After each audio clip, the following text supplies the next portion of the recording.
The Flying Kipper.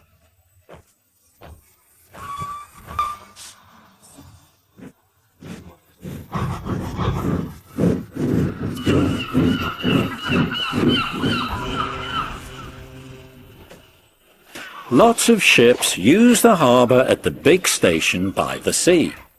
The passenger ships have spotless paint and shining brass. Other ships, though smaller and dirtier, are important too.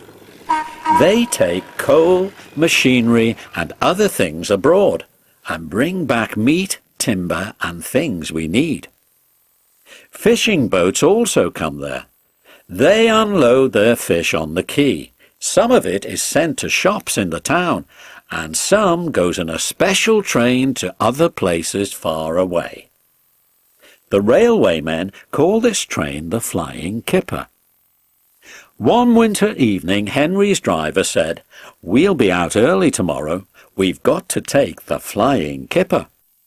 "Don't tell Gordon," he whispered, "but I think if we pull the Kipper nicely, the fat controller will let us pull the express." "Hurrah!" cried Henry, excited. "That will be lovely."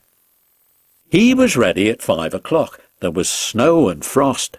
Men hustled and shouted, loading the vans with crates of fish.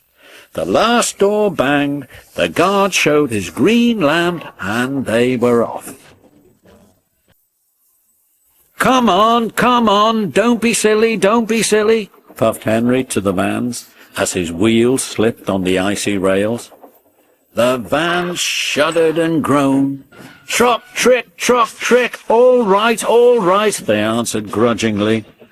That is better, puffed Henry more happily as the train began to gather speed.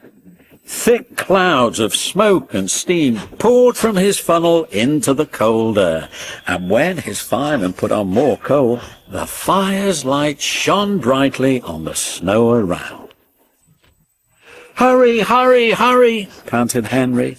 They whooshed under bridges and clattered through stations, green signal lights showing as they passed. They were going well. The light grew better, and a yellow signal appeared ahead. "Distant signal up," thought Henry. "Caution."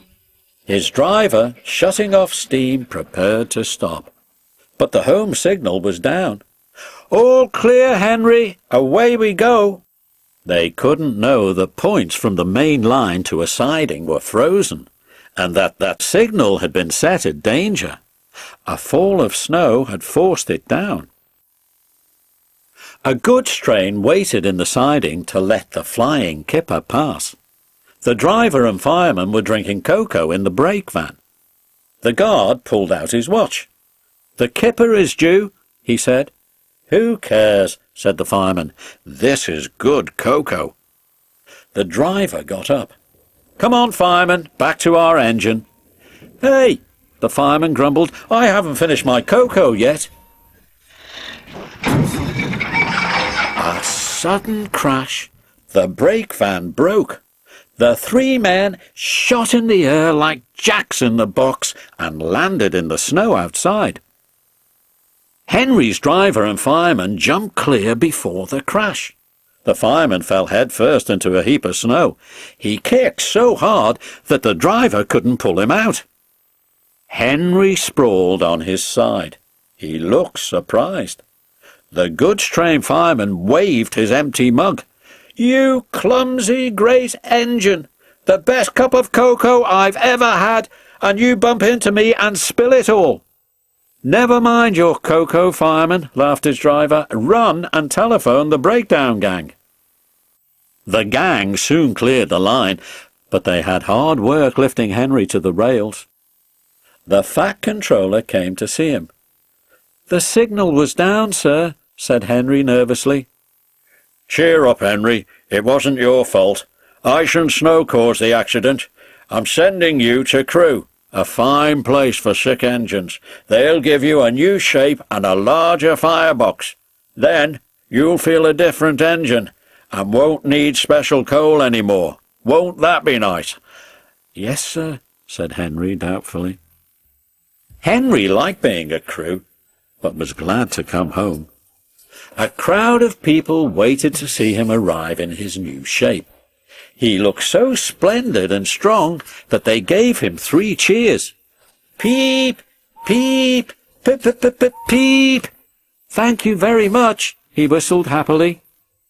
I am sorry to say that a lot of little boys are often late for school because they wait to see Henry go by.